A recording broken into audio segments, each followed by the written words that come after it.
All is calm. Hey, hey, hey, hey. Hello! Hello, everybody. This is the Sellers family from Pine Grove, Michigan. We are doing something fun today. We're sharing with you one of our hungry holiday recipes. Daddy's Sellers jalapeno bean dip recipe. Top secret, as you know, because the only place it exists is in this secret place inside my head. Guys, let's introduce you just a second here. We got with me Santa's elves, Charlotte, Wowie, Isla, Sailor, and Len the man. Guys, let's show them how it's done. Can you tell us what's inside this thing?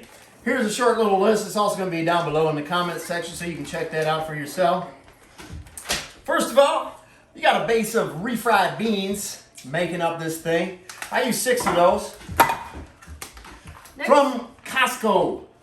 Ground turkey meat. Ground turkey meat. What do you got, Sayla? Tomato paste. Tomato paste. Isla, what do you got? Tomatoes. From the garden. What do you got, Charlotte? Diced tomatoes. Diced tomatoes. Onions. And pickled jalapenos. Guys, do me a favor. When you put these in, strain them out. Otherwise, you're going to have a whole lot of ick in there. Black beans. Black beans. Prairie, what do you got? Peppers from the garden. Peppers from the garden, red and green. Just depends on what you like. And last but not least, L-E-T-S-T-O, let's go! Cilantro! Yeah! All right, guys, let's show them how it's done. In the kitchen. Right here, I got some of the meat browning. I also have more meat browning out on the grill out there, so I can do it all at once. Here, I got my frozen tomatoes. They're getting boiled down. They're not quite ready yet. Normally, I'd be sauteing right now with the onions and the garlic together, but just the way the things worked out with the frozen things, I like to get the frozen stuff thawed out and started boiling. I like to roast my green peppers. Adds a little bit of flavor to that. Right now, I'm going to season the meat. I've already used a number of things in here already. I've had onion, Italian seasoning, salt, pepper, and Bragg's liquid aminos. But I'm going to add cumin,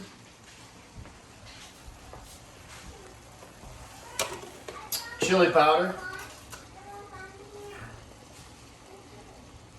healthy doses, some smoked paprika, and just for fun, a few chives. Let's stir that together. And you need to make sure there's a little bit of liquid in there when you do this because otherwise you're going to be sticking to the pan. All right, last thing I'm going to add to the meat is I'm going to chop up this cilantro here. I'm going to throw that in the meat and let that cook together. Oh man, I just added the cilantro to this. Come take a look at this. This is what the whole mix-up looks like. Now this grill had gotten a little bit too hot, so what I did was took some of the tomatoes and took some of that juice and put it on here so that it didn't get dried out. This is almost ready to go in the pot. All right, more meat going in the pot. This is the one from the grill. Check this out. So I got all this meat in the pot. Look at the consistency right now. It looks a little bit soupy, but that is all going to thicken up as we add the other ingredients, including the refried beans. Will really thicken it up. All right, things are going swimmingly here with the onions starting to be sauteed. The way I like to do the onions, they need to be caramelized, so you're going to have to keep them in the pan for about 10-15 minutes until they get nice and brown and start sticking to the pan a little bit. With the onions, I like to use black pepper, salt, parsley, and after they're brown, that's when I add the garlic to it, and I cook them for another 5 minutes before removing them into the pot. Don't forget, when you open these pickled jalapenos, if you can, oh my, somebody, woo, got a good machine. Remember to strain these things. Otherwise that juice is going to be overpowering. I left these peppers in the oven for about 20 minutes until they were nice and dry. Not completely dry, but they got most of the moisture off them. Now I'm going to take those. I'm going to put my jalapenos with them. And I'm going to add a little more of that roasted flavor to them by putting them on my grill. I'm ready for beans. You can tell the consistency. Sometimes they got a little more liquid. I always drain them off. So go ahead and put them in there and I run them under water. This one's got a lot of liquid on top of it. Got most of them there. I just run them under water real quick.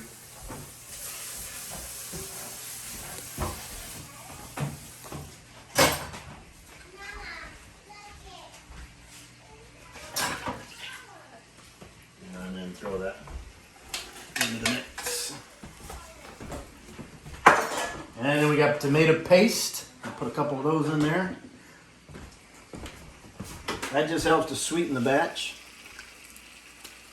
It's kind of almost like a sugary tomato, if you will.